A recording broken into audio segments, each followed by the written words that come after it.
मने पकेबा निमंते गुरु दिवस को आम माने पालन करि थाउ।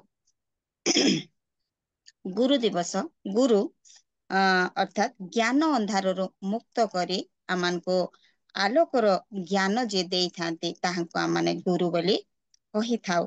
तो आज ए रियल मिनिस्ट्री ऑफ इंडिया रो ए ऑनलाइन सेवा रे उपस्थित प्रत्येक जागतिक शिक्षक आओ आत्मिक शिक्षक प्रत्येक को आज ए दिवस रे समस्त को हैप्पी टीचर्स डे समस्त को प्रेज द लॉर्ड। आसंतु आज उपासना को आम माने आरंभ करबा को जीवा। मु गोटे वाक्य पठन करिवे आओ आज उपासना को आरंभ करबा को जीवी। जो जन धार्मिकता और दयार पश्चातवर्ती से जीवन और धार्मिकता और सम्मान पाए। ईश्वर जीवंत वाक्य दे आज ऑनलाइन सेवा real ministry of India online सेवा जोड़ित प्रत्येक को मो प्रभु जीशु ख्रीष्ट मधुमय नाम स्वागत करे। समस्त को पुनर्बार मोर आंतरिक प्रेज द लॉर्ड। आसंतु आमने समय रे आज उपासना को आमने आरंभ करबा को जीवा। आमने उपासनार आरंभ रे आओ एक पोएम आमने शुणिबा को जीवा। प्रभु जे महान परमेश्वर से आमानकर मध्यवर्ती अटंती से आमानकर सहित रही अछंती।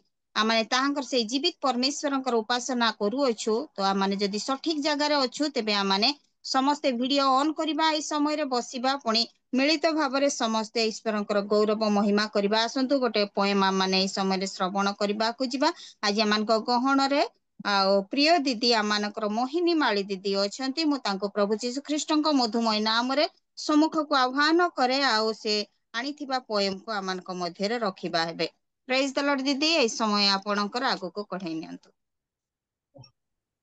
नमस्कार प्रेज द लॉर्ड। उपस्थित समस्त को नमस्कार प्रेज द लॉर्ड।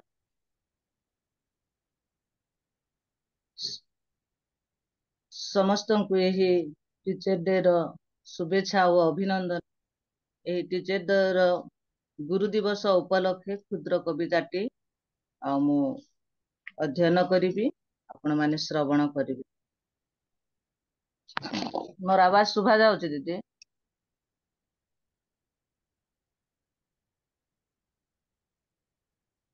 भक्तिरे कहंती तांकु गुरु, भक्तिरे कहंती तांकु गुरु, नामटी तांकर गुरु।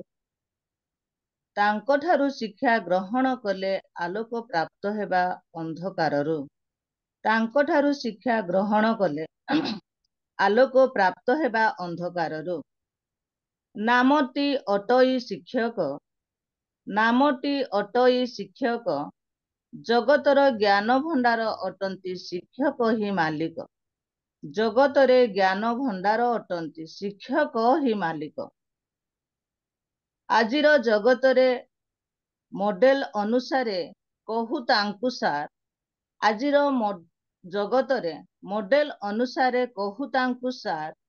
जेते शिक्षा जीवन रे लाभ करिवो सेतिकी करिवो ए जगत प्यार।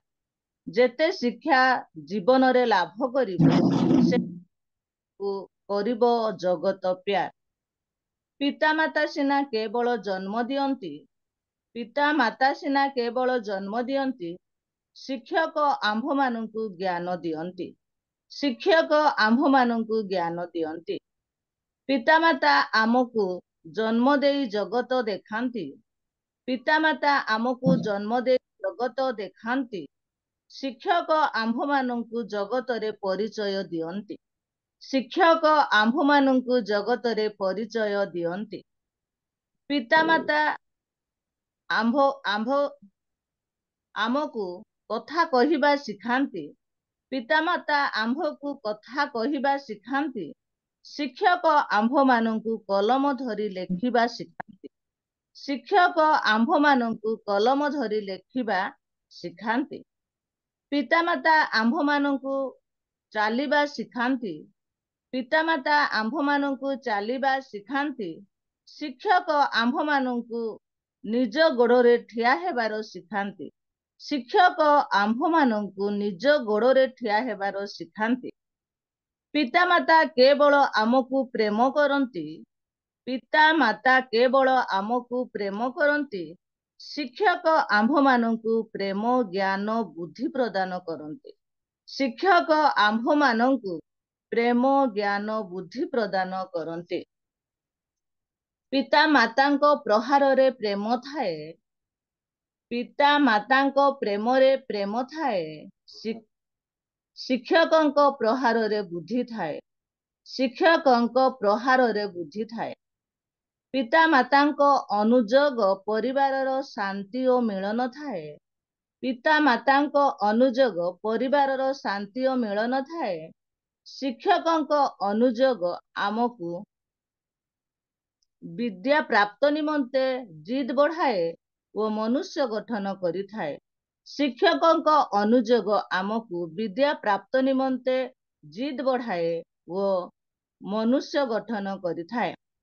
ପିତା ମାତାଙ୍କ ଇଚ୍ଛା ଆଶା ମୋ ପିଲା ଭବିଷ୍ୟତରେ ଉଜ୍ଜଳ ହେଉ।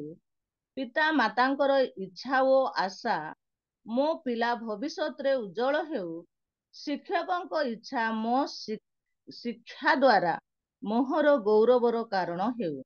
ଶିକ୍ଷକଙ୍କ ଇଚ୍ଛା ମୋ ଶିକ୍ଷା ଦ୍ୱାରା ମୋହର ଗୌରବର କାରଣ ହେଉ।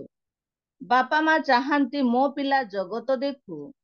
ବାପା ମା ଚାହାନ୍ତି ମୋ ପିଲା ଜଗତ ଦେଖୁ। ଶିକ୍ଷକ ଚାହାନ୍ତି ମୋ ଶିଷ୍ୟ ଜଗତ ଜିଣୁ। ଶିକ୍ଷକ ଚାହାନ୍ତି ମୋ ଶିଷ୍ୟ ଜଗତ ଜିଣୁ। ଶିକ୍ଷା ଅଟଇ ମହାଧନ। ଶିକ୍ଷା ଅଟଇ ମହାଧନ।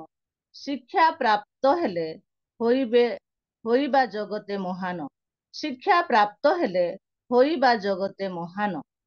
ଯେତେ କରୁ ଭକ୍ତି ଶିକ୍ଷକଙ୍କୁ ସବୁ ଯାକ ଊଣା। ଯେତେ କରୁ ଭକ୍ତି ଶିକ୍ଷକଙ୍କୁ ସବୁ ଯାକ ଊଣା। ଶିକ୍ଷକଙ୍କ ଶିକ୍ଷା ନାହିଁଟି ଶିକ୍ଷକଙ୍କ ଶିକ୍ଷା ଲାଭ ହିଁ କରିବ ଆମକୁ ପଣ୍ଡିତରେ ଗଣା। ଶିକ୍ଷକଙ୍କ ଶିକ୍ଷା ଲାଭ ହିଁ କରିବ ଆମକୁ ପଣ୍ଡିତରେ ଗଣା। ଶିକ୍ଷକ ଗୁରୁଙ୍କ କେବେ ନ ମଣିବ ନର। ଶିକ୍ଷକ ଗୁରୁଙ୍କ କେବେ ନ ମଣିବ ନର। ଶିକ୍ଷକ ଗୁରୁ ହିଁ ସାକ୍ଷାତ ଈଶ୍ୱର। ଶିକ୍ଷକ ଗୁରୁ ହିଁ ସାକ୍ଷାତ ଈଶ୍ୱର। ତେଣୁ ଏହି କ୍ଷୁଦ୍ର କବିତାଟି ମୁଁ ଅର୍ପଣ କରୁଅଛି। ହାପି ଟିଚର ଡେ, ଗୁରୁ ଦିବସ। ପ୍ରତ୍ୟେକଙ୍କୁ ମୋର ନମସ୍କାର। ପ୍ରେଜ ଦ ଲର୍ଡ। ଧନ୍ୟବାଦ।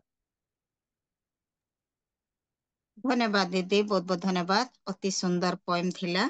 ଆଉ ପ୍ରଭୁ ହିଁ ଗୌରବ ପାଆନ୍ତୁ। ପ୍ରଭୁ ଆପଣଙ୍କୁ ବାହୁଲ୍ୟ ଭାବରେ ଆଶୀର୍ବାଦ କରନ୍ତୁ। ଆସନ୍ତି ସୁନ୍ଦର ପଏମ ଆମମାନଙ୍କ ମଧ୍ୟରେ ରଖିଥିବାରୁ ମୋହିନୀ ମାଳି ଦିଦିଙ୍କୁ ପ୍ରଭୁଙ୍କର ଗୌରବ ଉଦ୍ଦେଶ୍ୟରେ ଏକ ଉଚ୍ଚ କରତାଳ ଦେଇ ଆମମାନେ ଧନ୍ୟବାଦ ଅର୍ପଣ କରିବା। ବହୁତ ବହୁତ ଧନ୍ୟବାଦ ଦିଦି। ପ୍ରଭୁ ଆଶୀର୍ବାଦ କରନ୍ତୁ, ଅନୁଗ୍ରହ କରନ୍ତୁ ଏପରି ବିଭିନ୍ନ ବିଷୟ ନେଇ। ଆଉ ପ୍ରଭୁଙ୍କର ଗୌରବର କାରଣ ଆପଣ ହୁଅନ୍ତୁ। ପ୍ରେଜ ଦ ଲର୍ଡ ଦିଦି, ପ୍ରେଜ ଦ ଲର୍ଡ। ପ୍ରଭୁ ଆଶୀର୍ବାଦ କରନ୍ତୁ। ଆମେନ୍। ଆସନ୍ତୁ ଆମମାନେ ଏଇ ସମୟରେ ଯଦି ଆମମାନେ ସଠିକ ଜାଗାରେ ଅଛୁ, ଆମମାନେ ସମସ୍ତେ ଭିଡିଓ ଅନ୍ କରିବା, ବସିବା। ବିଶେଷ କରି ଆଜି ହଉଛି ଆମମାନଙ୍କର ଟିଚର୍ସ ଡେ। ତ ଆମମାନଙ୍କର ଶିକ୍ଷକ ବୃନ୍ଦ ମାନେ ଯେତେ ଜଣ ଅଛନ୍ତି, ଆମମାନଙ୍କର ଜାଗତିକ ଶିକ୍ଷକ ହୁଅନ୍ତୁ କିମ୍ବା ଆତ୍ମିକ ଶିକ୍ଷକ ମାନେ ହୁଅନ୍ତୁ, ଅନେକ ଆମମାନଙ୍କ ସହିତ ଜଡିତ ହୋଇ ଅଛନ୍ତି। ଆପଣ ମାନେ ସମସ୍ତେ ଭିଡିଓ ଅନ୍ କରନ୍ତୁ, ବସନ୍ତୁ। ଆମମାନେ ସମସ୍ତେ ମିଳିତ ଭାବରେ ଆଜିର ଉପାସନାକୁ ଆମମାନେ ପ୍ରଭୁଙ୍କର ଗୌରବ ଉଦ୍ଦେଶ୍ୟରେ ଆମମାନେ ଅର୍ପଣ କରି ଆମମାନେ ସେବା କରିଯିବା। ଆସନ୍ତୁ ଆମମାନେ ଏ ସମୟରେ ଆମମାନେ ପ୍ରଭୁଙ୍କର ଗୌରବ କରିବା, ମହିମା କରିବା। ଏ ସମୟ ପ୍ରଭୁଙ୍କର ଗୌରବ ପ୍ରଶଂସା କରିବାର ସମୟ। ଆମମାନେ ସମସ୍ତେ ଧ୍ୟାନ ପୂର୍ବକ ଆମମାନେ ଅତି ଯତ୍ନର ସହିତ ପ୍ରଭୁଙ୍କର ଗୌରବ କରିବା। ଯେହେତୁ ପ୍ରଭୁଙ୍କର ଉପସ୍ଥିତି ମଧ୍ୟରେ ଆମମାନେ ବସିଅଛୁ, ଆଜି ଆମମାନଙ୍କ ଗହଣରେ ଈଶ୍ୱରଙ୍କର ଗୌରବ ମହିମା କରିବା ନିମନ୍ତେ ଆମମାନଙ୍କର ସମସ୍ତଙ୍କର ଅତି ପ୍ରିୟ ଆଜ୍ଞା, ସମସ୍ତଙ୍କର ସୁପରିଚିତ ଆଜ୍ଞା ଆଉ ରେଭରେଣ୍ଡ ରାଜେଶ ଲିମା ଆଜ୍ଞା ଆମମାନଙ୍କ ଗହଣରେ ଉପସ୍ଥିତ ଅଛନ୍ତି। ଆଜ୍ଞାଙ୍କ ଏକ ବାକ୍ୟ ଦେଇ ମୁଁ ସମ୍ମୁଖକୁ ଆହ୍ୱାନ କରିବାକୁ ଚାହେଁ। ଆହେ ସଦାପ୍ରଭୁଙ୍କ ଉଦ୍ଦେଶ୍ୟରେ ନୂତନ ଗୀତ ଗାନ କର, ସମୁଦାୟ ପୃଥିବୀ ସଦାପ୍ରଭୁଙ୍କ ଉଦ୍ଦେଶ୍ୟରେ ଗାନ କର। ଆସନ୍ତୁ ଏକ ଉଚ୍ଚ କରତାଳ ଦେଇ ପ୍ରିୟ ଆଜ୍ଞା ରାଜେଶ ଲିମା ଆଜ୍ଞାଙ୍କୁ ଆମମାନେ ସ୍ୱାଗତ କରିବା, ଆରାଧନା କରିବା ନିମନ୍ତେ। ପ୍ରେଜ ଦ ଲର୍ଡ ଆଜ୍ଞା। ଏଇ ସମୟ ଆପଣଙ୍କର, ଆମମାନଙ୍କୁ ଆରାଧନାରେ କଢେଇ ନିଅନ୍ତୁ। ପ୍ରେଜ ଦ ଲର୍ଡ। ସଦାପ୍ରଭୁ ପରମେଶ୍ୱରଙ୍କର ଗୌରବ ହଉ। ପୁଣି ଉପସ୍ଥିତ ପ୍ରତ୍ୟେକଙ୍କୁ ପ୍ରଭୁ ଶ୍ରୀଖ୍ରୀଷ୍ଟଙ୍କ ନାମରେ ନମସ୍କାର। ପ୍ରଭୁ ଆମମାନଙ୍କୁ ଅନୁଗ୍ରହ କରି ପୁନର୍ବାର ଏକ ନୂତନ ସକାଳ, ନୂତନ ପ୍ରଭାତ ଦେଇଅଛନ୍ତି ତାଙ୍କର ଉପସ୍ଥିତିରେ ବସି ତାଙ୍କ ଗୌରବ ପ୍ରଶଂସା କରିବା ପାଇଁ। ଆଉ ସେ ସବୁବେଳେ ଆମମାନଙ୍କୁ शिक्षा दे कढ़े नियंती से आमर उत्तम गुरु से प्रभु परमेश्वर उपस्थित आमने बसी अच्छु गीत गान करी प्रभु को धन्यवाद देवा से करुणामय तांकर करुणा केबे शेष हुए ना करुणामय आहे करुणामय करिछि तुमको मु आस्वादन करिछि तुमको मु आस्वादन आमेन हालेलुया करुणामय आहे करुणामय करिछि तुमको मु आस्वादन करिछि तुमको मु आस्वादन मु चाखी जानिछि तुमे प्रेममय मु चाखी जानिछि तुमे प्रेममय करुणामय आहे करुणामय करिछि तुमको मु आस्वादन करिछि तुमको मु आस्वादन हजार हजार सुना रूपा ठारू तुम मधुर वाक्य मो प्रति उत्तम हजार हजार सुना रूपा ठारू तुम मधुर वाक्य मो प्रति उत्तम तुमे मंगलकारी मो मंगलमय तुमे मंगलकारी मो मंगलमय करिछि तुमको मु आस्वादन करिछि तुमको मु आस्वादन करुणामय आहे करुणामय करिछि तुमको मु आस्वादन करिछि तुमको मु आस्वादन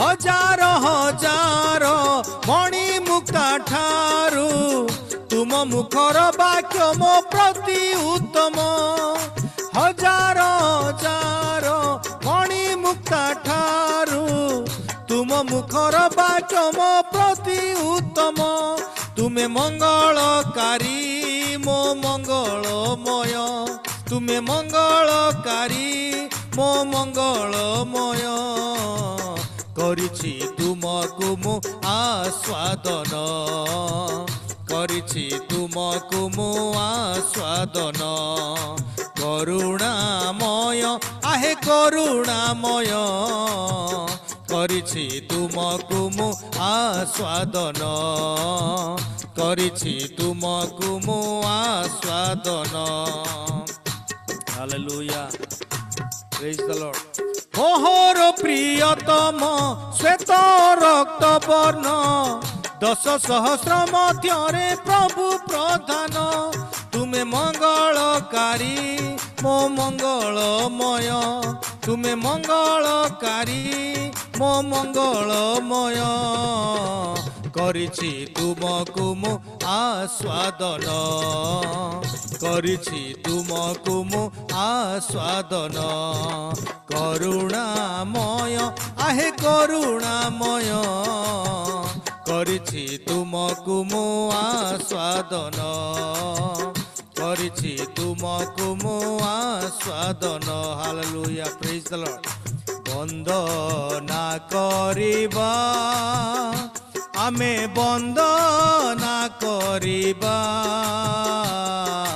राजाधि राजांकु देवाधि देवंकु वंदना करिबा राजाधि राजांकु देवाधि देवंकु वंदना करिबा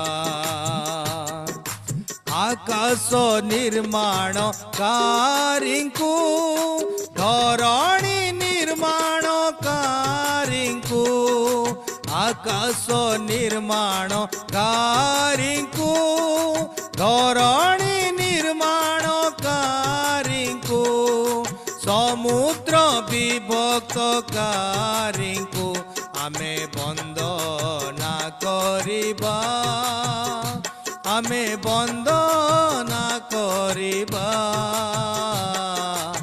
राजाधि राजांकु देवाधि देवंकु वंदना करिबा राजाधि राजांकु देवाधि देवंकु वंदना करिबा हालेलुया प्रेज द लॉर्ड स्वर्ग उपविष्ट प्रभुंकु मानव निर्माणकारींकु स्वर्ग उपविष्ट प्रभुंकु मानव निर्माणकारींकु मृत्यु बल भग्नकारींकु आमे वंदना करिबा आमे वंदना करिबा राजाधि राजांकु देवाधि देवंकु वंदना करिबा राजाधि राजांकु देवाधि देवंकु वंदना करिबा प्रेज द लॉर्ड प्रभु तुम्हारी गौरव करछु तुम्हारी प्रशंसा करछु तुम्हारी आराधना करुछु तुम्हारी महिमा करुछु तुम्हारी वंदना करुछु प्रभु तुम्हें एकमात्र पूजा प्रशंसा पाइबा परमेश्वर तुम्हें संभ्रम गौरव रे विभूषित परमेश्वर तुम्हारी धन्यवाद करछु हालेलुया प्रेज द लॉर्ड आ गोटे गीत गाई प्रभुंकर गौरव प्रशंसा करवा मोर प्रिय माने आमे समस्ते जानिथिबा गीत गान करवा Praise the Lord. Hallelujah. Thank you, Jesus. Hallelujah. धन्यवाद प्रभु जी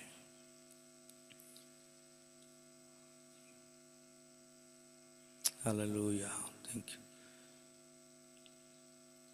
जागो जागो सुप्त प्राण আজি জাগরে জাগো জাগো সুপ্ত প্রাণ আজি জাগরে দেখো যিশু খ্রিস্ট আসিবার বেল হই গলারে देखो जीसु ख्रीष्ट आसीबार बेलो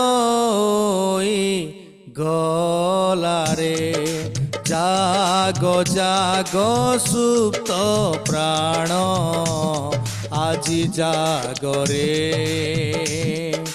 जागो जागो सुप्त प्राण আজি জাগরে ডাকে পরিত্রাণর বেলা এ শুভ সময় আও নকর হেলা করি অনুতাপ ছাড়ি পাপ যিশু নাম জপরে করি অনুতাপ ছাড়ি পাপ যিশু নাম জপরে জাগো জাগো সুপ্ত প্রাণ আজি জাগরে हालेलुया प्रभु जीशु ख्रीष्टंकर द्वितीय आगमन अति सन्निकट मोर प्रिय माने ए जगतर रंगरस ए जगतर मोह माया विलास सबू परित्याग करी जीशुंकर आगमन को आम समस्त अपेक्षा रहू तेजी मोह विलास আজি पवित्रता बस्त्रे अंग दियोरे साजी जेने आरोहिबु मेघरथे जीशु राजा साथी रे जेने आरोहिबु मेघरथे जीशु राजा साथी रे जागो जागो सुप्त प्राण আজি জাগরে জাগো জাগো সুপ্ত প্রাণ আজি জাগরে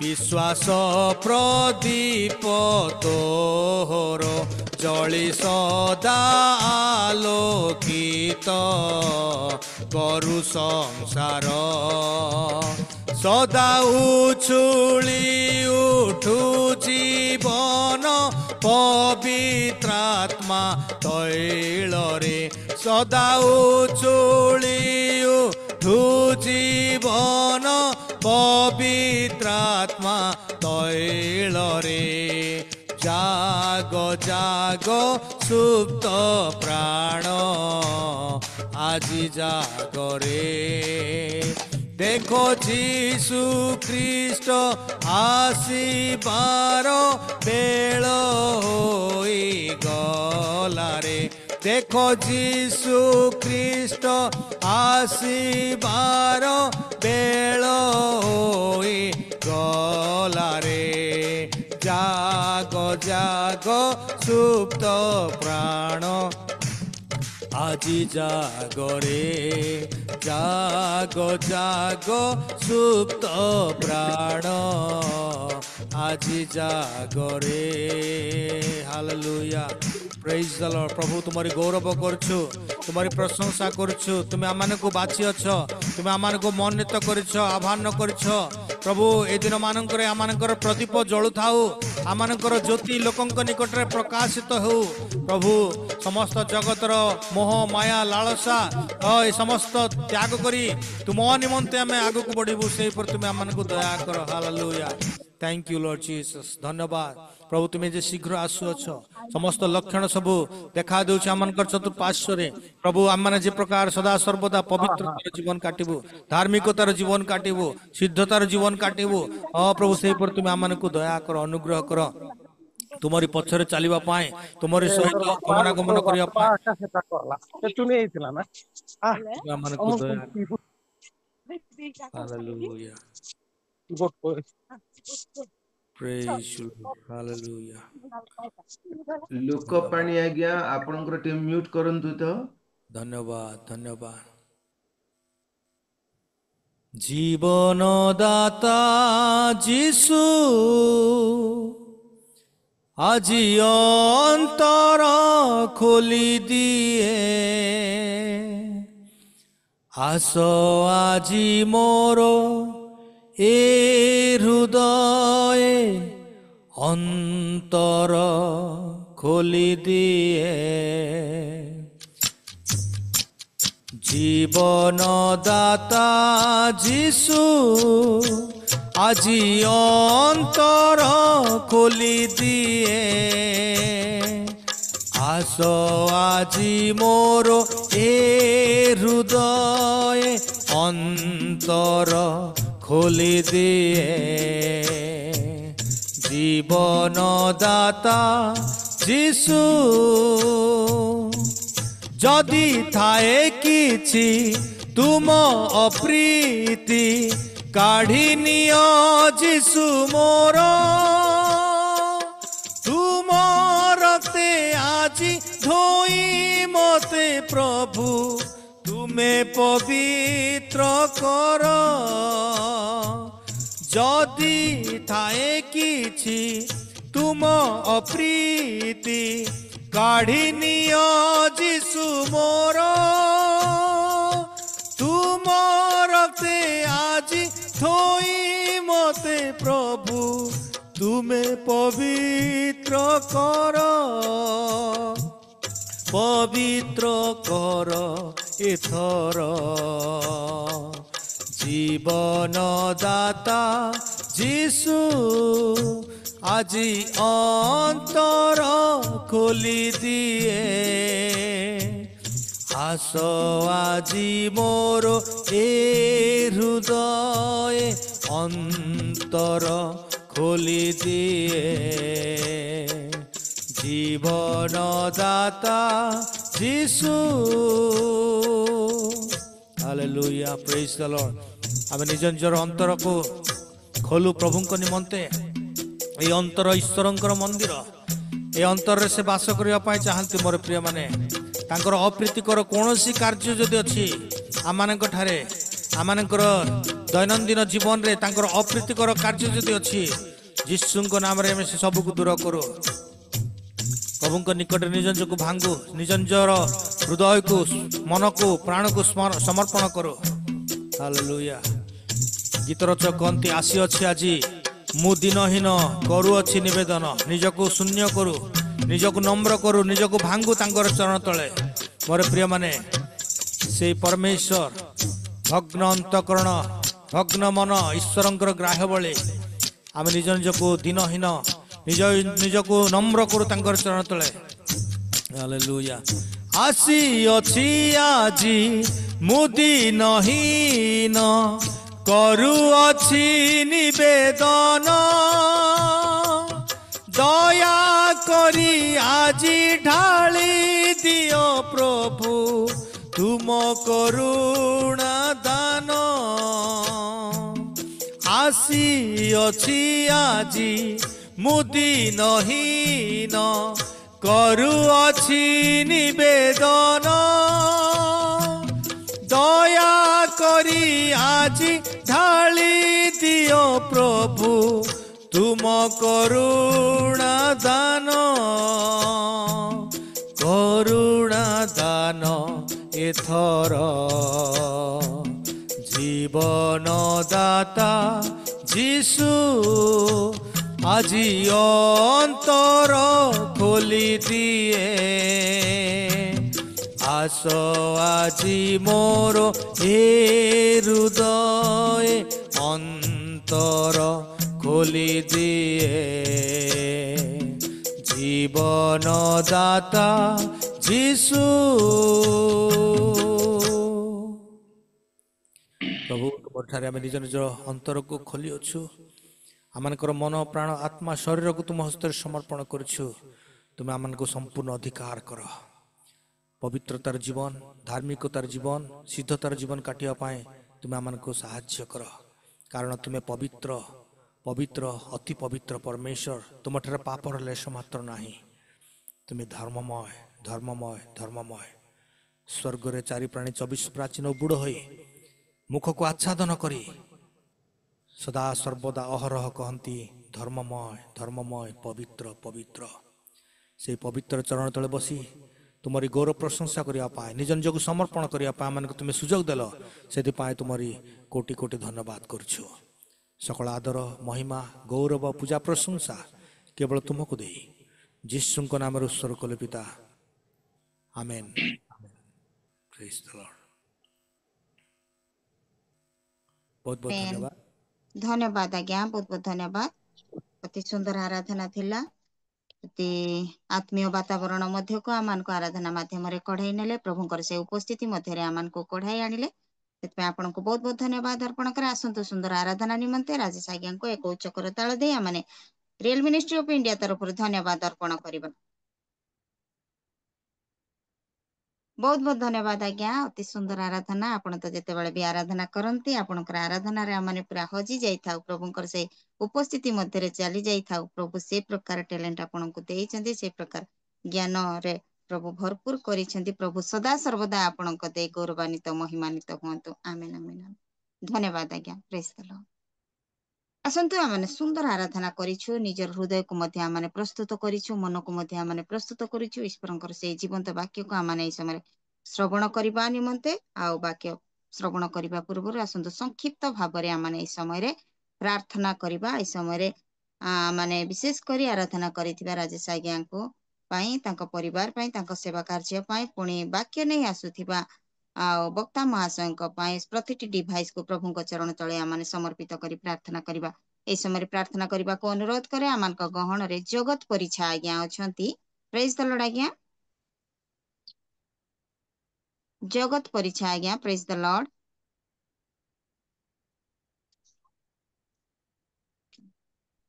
ठीक अछि आमानकर रीता आनंद डिवाइस रु आज्ञा अछंती आज्ञा को मो अनुरोध करे ए समय रे संक्षिप्त भाव से प्रार्थना करिवे प्रेज द लॉर्ड आज्ञा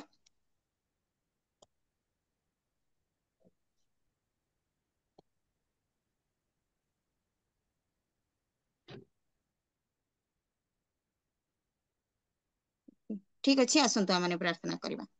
धन्यवाद प्रेमिक परमेश्वर प्रभु, धन्यवाद करुचु मंगलमय सन्याधिपति सदा प्रभु, तुम्हें दया कल अनुग्रह करी आज उपासना आरंभ एपर्यंत तुम्हें तुमरी उपस्थिति मध्य कढ़ाई आनी अछ, धन्यवाद दूची प्रेमिक परमेश्वर प्रभु। प्रार्थना करे पिता परमेश्वर प्रभु राजेश आज्ञा को तुम्हें सुंदर भाव में आज उपासना मध्य प्रभु आराधना करने निमंते प्रभु तुम्हें व्यवहृत कल पिता परमेश्वर प्रभु।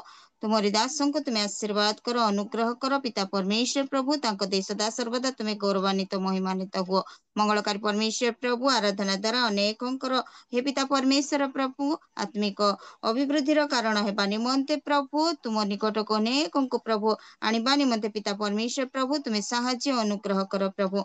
मंगलकारी परमेश्वर प्रभु तांको परिवार जत्न नियो, तांको संतान मान को प्रभु तुम्हें आशीर्वाद कर, तांकर सेवा कार्य रे सहायक हुओ पिता। एपरि अनेक जगह पिता परमेश्वर तुमरी दासों को प्रभु वाक्य द्वारा आराधना द्वारा ओ पिता परमेश्वर तुम्हें व्यवहृत कर बोली प्रार्थना करे। मंगलकारी परमेश्वर प्रभु प्रार्थना करे पिता परमेश्वर यही समय जे एक गुरुत्वपूर्ण समय अटे पिता परमेश्वर प्रभु आमने निजक प्रस्तुत करूँ प्रभु बसबू पुणी पिता परमेश्वर ध्यान पूर्वक जीवंत वाक्य को प्रभु तुम से मुख निश्रित वाक्य को आम श्रवण करूँ प्रभु तुम्हें से प्रकार तुम्हें आम को प्रस्तुत कर प्रभु तुम्हें साहाय्य कर।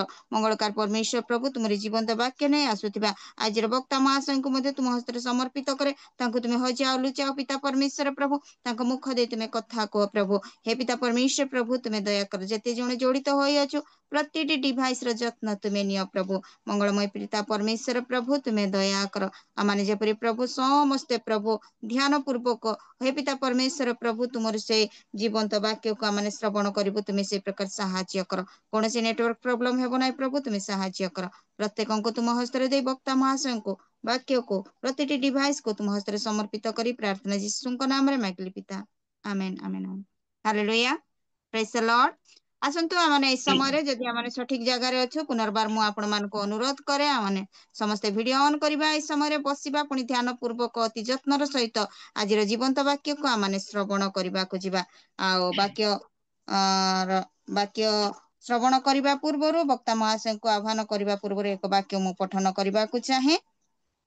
हे परमेश्वर तुम्भर स्नेहपूर्ण करुणा किपरि बहुमूल्य, पुणी मनुष्य संतान गण तुम पक्ष छाया तले आश्रय नियंती।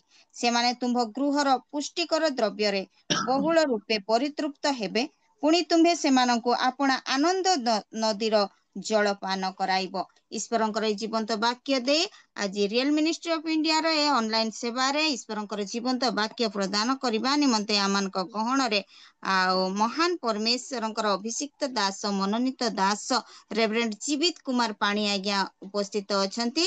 आ जीवित कुमार पाणी आज्ञा को आ रियल मिनिस्ट्री ऑफ इंडिया तरफ आसंतु गोटे उच्च करताल दे आ माने स्वागत करबा ईश्वरंकर जीवंत वाक्य प्रदान करबा निमंते। प्रेज द लॉर्ड आज्ञा ए समय आपणकर आमानक ईश्वरंकर जीवंत वाक्य दे आगो को कढाई न पाइबे। प्रातकाली उपस्थित समस्त भाई भूणी मानू प्रभु रक्तरे कृत दासदासी मानू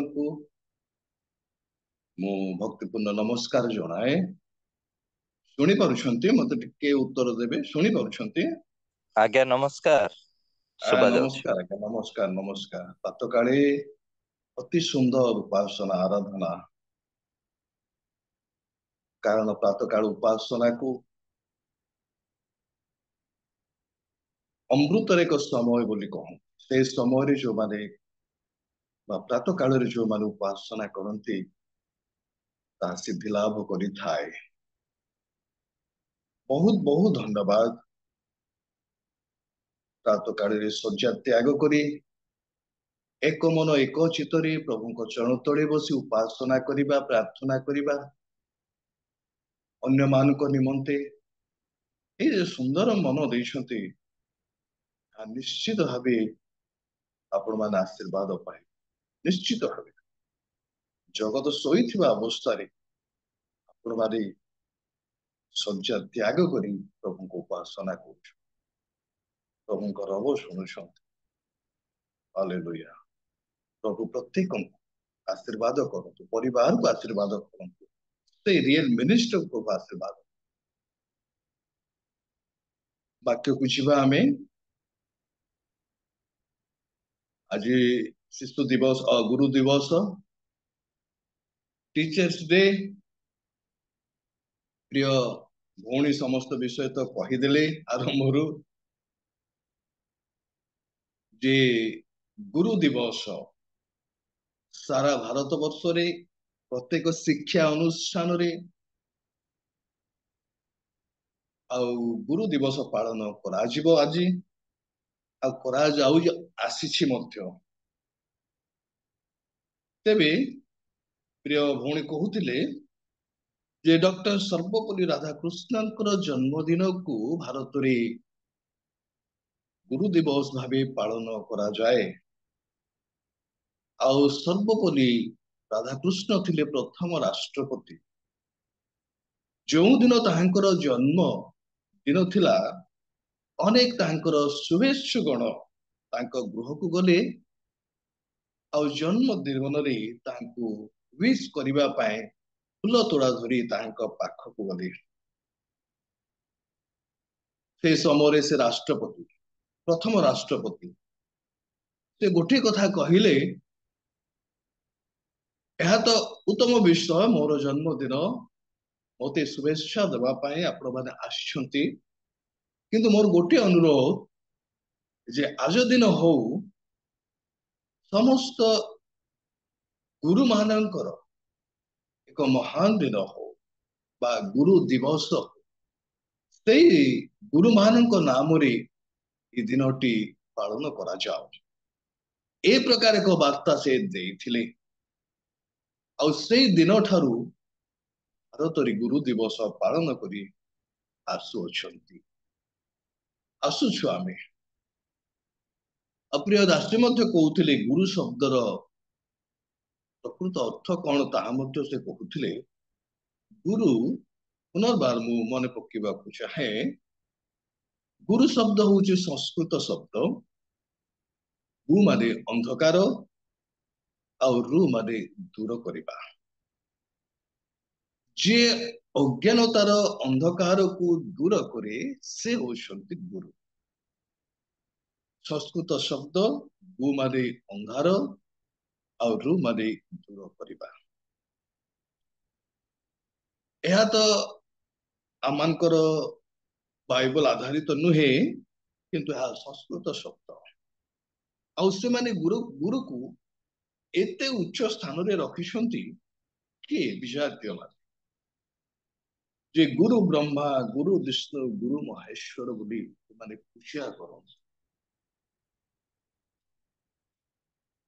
आउ जने जागतिक सामाजिक गुरु बा शिक्षक अनुसार जदि बा मानकर सम्मान अछि भक्ति अछि किंतु जने मनुष्य को ए प्रकार एक स्थान रे रखिबा बाइबल कहे नाही गुरु दी प्रकार मोर प्रिय भौणी भाई माने शुणंतु गुरु बा शिक्षक दुई प्रकार जने होउछंती जागतिक शिक्षा देबा बा शिक्षादाता आउ जने होउछंती आत्मिक बा धर्म गुरु धर्म भित्तिक शिक्षा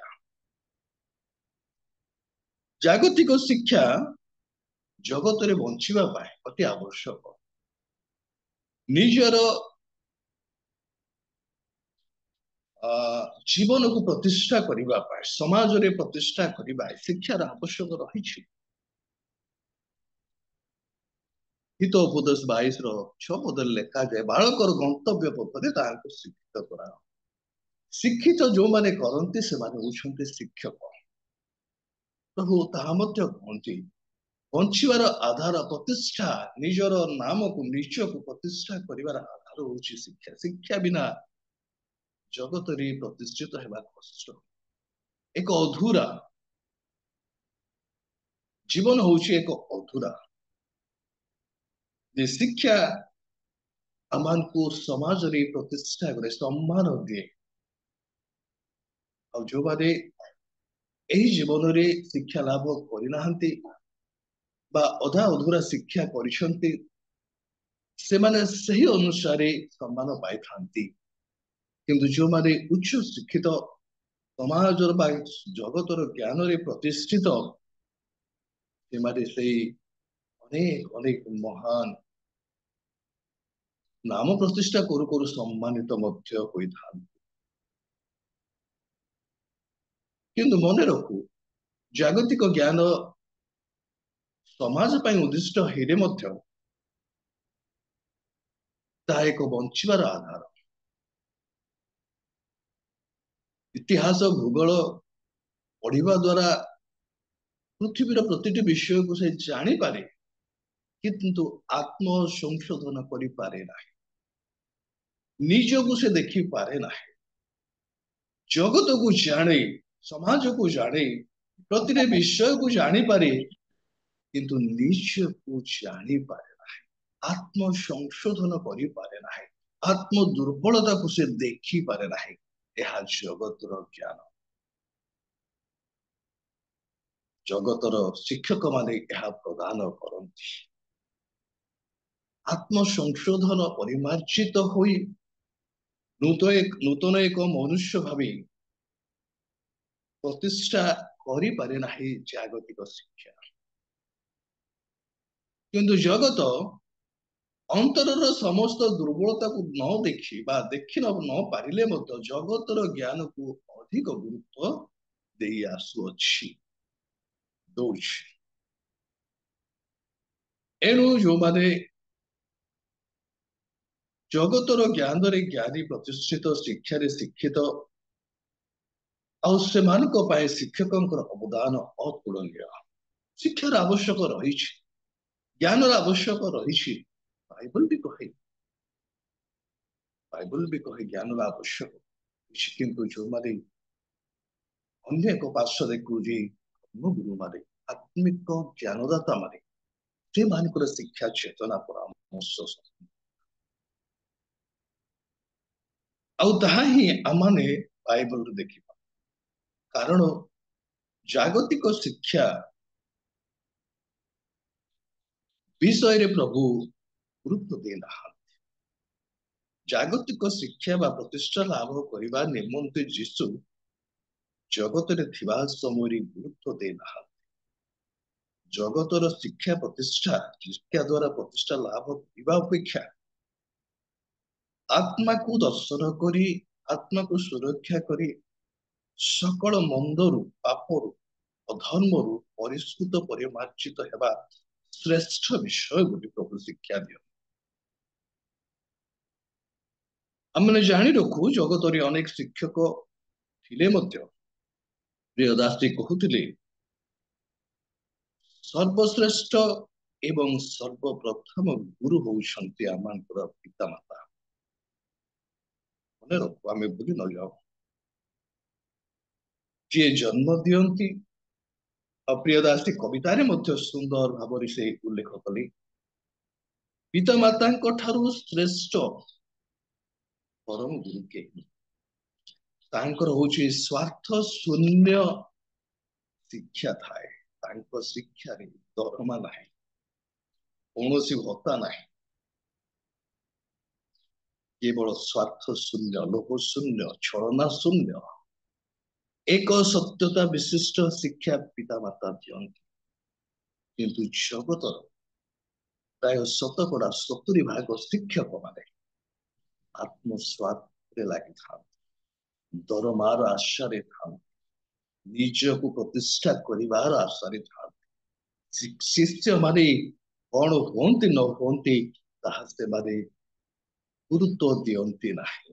ନିଜର ପ୍ରତିଷ୍ଠା, ନିଜର ଦରମା, ନିଜର ନାମକୁ ସେମାନେ ପ୍ରତିଷ୍ଠା କରିବାକୁ ଚାହାନ୍ତି। ପିତାମାତା ଏବଂ ଜଗତର ଗୁରୁ ମଧ୍ୟରେ ଏହା ହିଁ ପ୍ରଭେଦ ରହିଛି। କାରଣ ପିତାମାତାଙ୍କ ଠାରୁ ଶ୍ରେଷ୍ଠ ଗୁରୁ ଆଉ ଜଗତରେ ନାହିଁ। ଜଗତରେ ଆଉ କେହି ନାହାନ୍ତି। ପିତାମାତା ହଉଛନ୍ତି ଶ୍ରେଷ୍ଠ ଗୁରୁ, ପରାମର୍ଶଦାତା, ମାର୍ଗଦର୍ଶକ, ଦିବ୍ୟ ଚେତନାର ବାର୍ତ୍ତାବହ କହୁଛନ୍ତି। ନିଜେ ଅଶିକ୍ଷିତ ହେଲେ ମଧ୍ୟ ପିଲାମାନଙ୍କୁ ଶିକ୍ଷିତ କରିବା ପାଇଁ ସେମାନେ ପ୍ରଚେଷ୍ଟା କରନ୍ତି, ସବୁ କିଛି ତ୍ୟାଗ କରନ୍ତି, ସାରା ଜୀବନ ପରିଶ୍ରମ ଯେ ମୋ ପିଲା କେମିତି ମଣିଷ ହବ, ନିଜ ଗୋଡରେ ଠିଆ ହବ, ଚାକିରି କରିବ, ସମାଜରେ ପ୍ରତିଷ୍ଠା ଲାଭ କରିବ। ଏହା ପିତା ମାତାଙ୍କର ଅଦୃଶ୍ୟ ଅନ୍ତରର ଏକ ଅଭିଳାଷ। ଏହା କଣ ଶିକ୍ଷକ ଜଗତର ଶିକ୍ଷକ ମାନଙ୍କ ହୃଦୟରେ ଥାଏ। ଏହା କଣ ମହାନ ମହାନ ଜାଗତିକ ଶିକ୍ଷକ ମାନଙ୍କ ହୃଦୟରେ ଥାଏ? କେବଳ ପିତା ମାତାଙ୍କ ହୃଦୟରେ ଏହି ଭାବ ଥାଏ, ଏହି ଭାବ ଥାଏ ଯେ ନିଜ ଠାରୁ ନିଜ ପିଲାମାନଙ୍କୁ ଶ୍ରେଷ୍ଠ କରିବା। ନିଜେ ଅଶିକ୍ଷିତ, ପାଠ ପଢିନଥିବେ କିନ୍ତୁ ପରିଶ୍ରମ କରି ପଢିବେ ଯେ ମୋ ପିଲାମାନେ ଜଗତରେ ପ୍ରତିଷ୍ଠିତ ହୁଅନ୍ତୁ, ଶିକ୍ଷିତ ହୁଅନ୍ତୁ, ସମାଜରେ ଗୃହୀତ ହୁଅନ୍ତୁ। ଏହା ସେମାନଙ୍କର ସ୍ୱପ୍ନ ଥାଏ। ତାଙ୍କ ଠାରୁ ବଳି ଆଉ କୌଣସି ଶିକ୍ଷକ ଜଗତରେ ନାହାନ୍ତି। ଯଦି ବା ପ୍ରଚଳିତ ପ୍ରଥା ଅନୁସାରେ ଗୁରୁ ଦିବସ ପାଳନ କରାଯାଏ, ଉତ୍ତମ ବିଷୟ। ଆମେ ବି ସମ୍ମାନ ଦଉଛୁ ଗୁରୁମାନଙ୍କୁ, ଆମେ ବି ସେମାନଙ୍କୁ ସମ୍ମାନ ଦଉଛୁ, ଆମେ ବି ଗୁରୁମାନଙ୍କର ଶିକ୍ଷା ଗ୍ରହଣ କରୁଛୁ, ଆମେ ମନା କରୁନାହୁଁ। କିନ୍ତୁ ଏପରି ଏକ ମାନେ ମଧ୍ୟ ଅଛନ୍ତି ଭ୍ରଷ୍ଟମାନେ, ଶିକ୍ଷକ ଏବଂ ଶିଷ୍ୟତ୍ୱର ପବିତ୍ରତାକୁ ମଧ୍ୟ ନଷ୍ଟ କରନ୍ତି। ସେମାନେ ନିଜେ ଭ୍ରଷ୍ଟଭରା ହେଇ ପଥହରା ହୁଅନ୍ତି। ମଦ୍ୟପାନ, ଏପରିକି ମଦ୍ୟପାନ ମଧ୍ୟ ଶିକ୍ଷା। ତାହାଙ୍କର ମୁଖକୁ ଯଦି ଆପଣ ମାନେ ଦେଖିବେ କଳା ପଡି ଯାଇଥିବ। ସେମାନଙ୍କ ଚରିତ୍ରହୀନ ଶିକ୍ଷକ ମାନେ ମଧ୍ୟ ଅଛନ୍ତି, ସେମାନେ ତ ନିଜ ଜୀବନକୁ ଚରିତ୍ରକୁ ଗଠନ କରି ପାରିଲେ ନାହିଁ, ଆଉ ସେମାନେ ଅନ୍ୟମାନଙ୍କର ଚରିତ୍ର ଏହି ପ୍ରକାର ଏକ ଭ୍ରଷ୍ଟ ଭ୍ରମରା ଶିକ୍ଷକ ମାନେ ମଧ୍ୟ ଜଗତରେ। କିନ୍ତୁ ଆଶା କରନ୍ତି ଯେ ଗୁରୁ ଦିବସ ଆସିଲା, ଆଜି ମୋ ଶିଷ୍ୟ ମାନେ ମୋର ସେବା କରିବେ, ପୂଜା କରିବେ, ଏହି ଆଶା ଥାଏ। ମୋର ପ୍ରିୟ ଭାଇ, ଯେଉଁମାନେ ଶିକ୍ଷାର ମୂଲ୍ୟକୁ ବୁଝିଥାନ୍ତି, ହ୍ୟାଲୋ ହ୍ୟାଲୋ ହ୍ୟାଲୋ, ହଁ ଶୁଭୁଛି, ହଁ ଶୁଭୁଛି, ସମସ୍ତଙ୍କୁ ଶୁଭା ଯାଉଛି? ଆଜ୍ଞା। ହଁ, ଯେଉଁମାନେ ଶିକ୍ଷାର ମହତ୍ଵକୁ, ଗଭୀର ବିଷୟକୁ ବୁଝିଥାନ୍ତି, ସେମାନେ କେବଳ ଶିକ୍ଷକଙ୍କର ଅନୁଗାମୀ ହୋଇଥାନ୍ତି। ମନେ ରଖ, ଶିକ୍ଷକଙ୍କ ନିକଟକୁ ବାରମ୍ବାର ଶିକ୍ଷକଙ୍କ ଉପରେ ଭରସା କରିବା ସେମାନେ କରନ୍ତି ଯେଉଁମାନେ ଶିକ୍ଷାର ମହତ୍ଵକୁ ବୁଝିଥାନ୍ତି। ଶିକ୍ଷାର ମହତ୍ଵ ଯେଉଁମାନେ ବୁଝନ୍ତି ନାହିଁ, ଶିକ୍ଷକକୁ ମଧ୍ୟ ସେମାନେ ଗୁରୁତ୍ୱ ଦିଅନ୍ତି ନାହିଁ। ଏମିତି କେତେ ଶିଷ୍ୟ ଅଛନ୍ତି ଯେଉଁମାନେ ଶିକ୍ଷାର ଭାବ ଜାଣିନାହାନ୍ତି, ମଧ୍ୟ ଗୁରୁଙ୍କର ମହତ୍ଵକୁ ବୁଝିନାହାନ୍ତି। ଅନେକ ଏପରି ଅଛନ୍ତି। ଆଉ ଯେଉଁମାନେ ନିଜର ସଫଳତାର ମହତ୍ଵକୁ ବୁଝିଛନ୍ତି ଯେ ଆଜି ମୁଁ ପାଠ ପଢି ମଣିଷ ହୋଇଛନ୍ତି, ସେମାନେ ଗୁରୁକୁ ସମ୍ମାନ ଦେଇଥାନ୍ତି। ମଦପି ଯୋଉ ଶିଷ୍ୟ ପଢୁଥିବ, ସେ କଣ ଗୁରୁଙ୍କ ନାମକୁ ଜାଣିନଥିବ, ଗୁରୁଙ୍କୁ ଭୁଲି ଯାଇଥିବ। ଚରିତ୍ରହୀନ ଶିଷ୍ୟ ମଧ୍ୟ ଅଛନ୍ତି, ଚରିତ୍ରହୀନ ଶିକ୍ଷକ ମଧ୍ୟ ଅଛନ୍ତି। ଆଉ ଯେଉଁମାନେ ଗୁରୁଙ୍କ ଗରିମାକୁ ବୁଝିଛନ୍ତି, ଆଉ ଗୁରୁଙ୍କ ଦ୍ଵାରା ସଫଳତା ଲାଭ କରିଛନ୍ତି, ସେମାନେ ଗୁରୁଙ୍କୁ ସମ୍ମାନ କରିବେ, ଆଦର କରିବେ ଯେ ଏହି ବ୍ୟକ୍ତିଙ୍କ ଦ୍ଵାରା ମୋ ଜୀବନ ପ୍ରତିଷ୍ଠିତ ହୋଇଅଛି, ମୁଁ ସତ୍ୟ ଜାଣିପାରିଛି, ମୁଁ ସମାଜରେ ଉଚ୍ଚ ଶିକ୍ଷିତ ହେଇପାରିଛି। ଏହି ବୃଦ୍ଧ ବ୍ୟକ୍ତି ଗୁରୁଙ୍କ ଗରିମା ସେମାନେ ଜାଣନ୍ତି, ଯେଉଁମାନେ ଶିକ୍ଷା ଲାଭ କରିଛନ୍ତି, ଉଚ୍ଚ ଶିକ୍ଷିତ ହୋଇଛନ୍ତି, ସେମାନେ ହିଁ ଗୁରୁଙ୍କ ନିକଟକୁ ଯାଇ ସମ୍ମାନ କରନ୍ତି।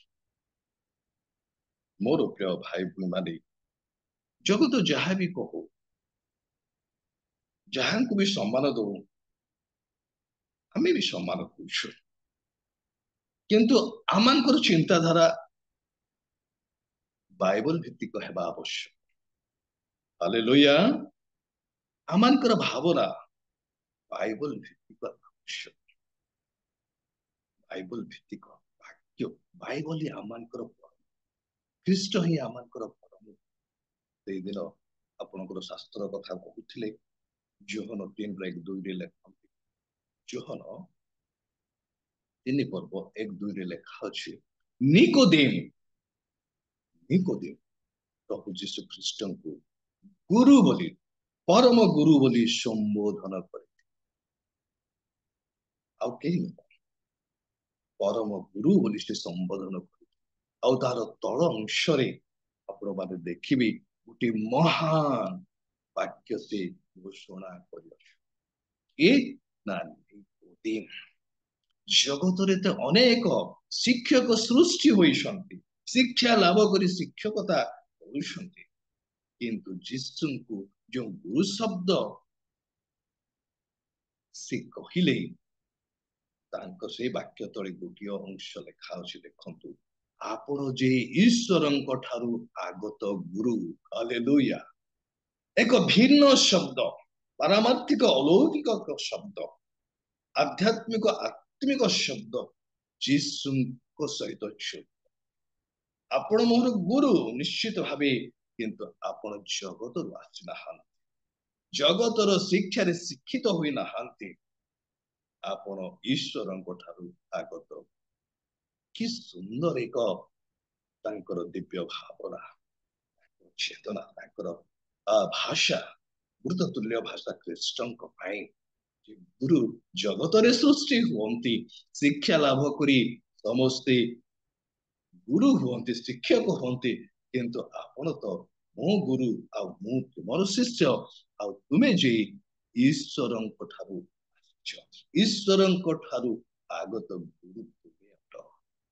ହାଲେଲୁୟା। ନିକୋଦେମ ଏ ବିଷୟରେ କାହିଁକି କହିଲେ ଯେ ତୁମେ ଈଶ୍ୱରଙ୍କ ଠାରୁ ଆଗତ, ତୁମେ ଈଶ୍ୱରଙ୍କ ଠାରୁ ଆସିଅଛ? କାହିଁକି କହିଲେ ଏ ବିଷୟରେ? କେମିତି ସେ ଜାଣିଲେ ଯେ ଯୀଶୁ ଈଶ୍ୱରଙ୍କ ଠାରୁ ଆଗତ ବୋଲି? ତୁମେ ସେହି ଗୁରୁ ଯେ ପରମେଶ୍ୱରଙ୍କର ଦତ୍ତ ତୁମେ। କାହିଁକି, କି ପ୍ରକାର ଜାଣିଲେ ସେ? ହାଲେଲୁୟା। ମୋର ପ୍ରିୟ ଭାଇ ଭଉଣୀମାନେ, ସେ ହେଉଛନ୍ତି ଯିହୁଦୀୟ ଜଣେ ନେତା। ଯିହୁଦୀୟ ମାନଙ୍କର ସମସ୍ତ ଶାସ୍ତ୍ର ବିଷୟରେ, ଶାସ୍ତ୍ରୀ ବିଷୟରେ, ଫାରୁସୀ ମାନଙ୍କ ବିଷୟରେ ସେ ଜାଣିଥିଲେ।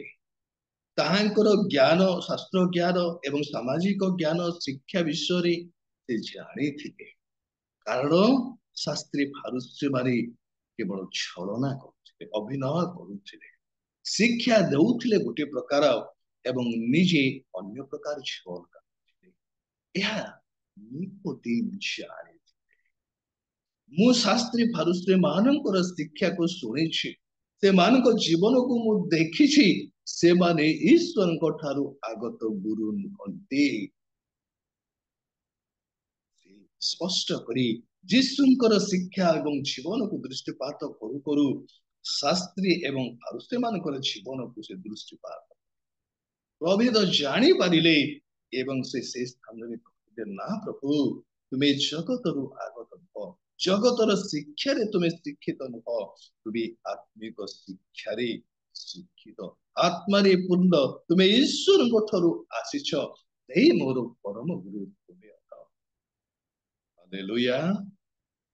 ଏଣୁ ଗୁରୁ ଜଗତର ଶିକ୍ଷା ଯଦିବା ସେ ଦିଏ, କିନ୍ତୁ ନିଜେ ସଂଶୋଧନ ବା ପରିମାର୍ଜିତ ହୋଇନଥାଏ। ସେ ଅବାଟରେ ଯାଏ, କିନ୍ତୁ ଲୋକଙ୍କୁ କିଛି ଦରମା ପାଏ, କିଛି ମାନ ପ୍ରତିଷ୍ଠା ପାଏ। ସେ ଶିକ୍ଷା ଚେତନା ମୁଖ ଗୋଟିଏ କଥା କହେ, ଜୀବନ ଆଉ ଗୋଟିଏ, ସ୍ୱଭାବ ଆଉ ଗୋଟିଏ ଥାଏ। ମୁଁ ଦେଖିଛି ସ୍କୁଲରେ ଅନେକ ଶିକ୍ଷକ ଅଛନ୍ତି, ସେମାନେ ମଦ୍ୟପାନ କରି ଆସନ୍ତି ଶିକ୍ଷା ଦେବା ପାଇଁ। ସେମାନେ କି ଶିକ୍ଷା ଦେବେ?